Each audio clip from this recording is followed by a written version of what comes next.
Hi guys, samahan niyo ako at tunghayan natin ang tatlong babae na sawi sa pag-ibig. Sila ay umakyat ng bundok upang ilabas ang kanilang sama ng loob dahil sila ay iniwan, pinaasa at pinaliwala.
Higop pa man ka na!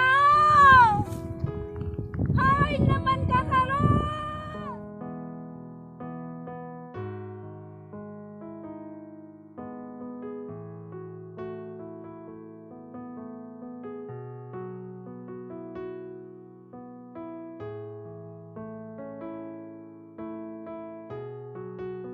Asa ka dapat ko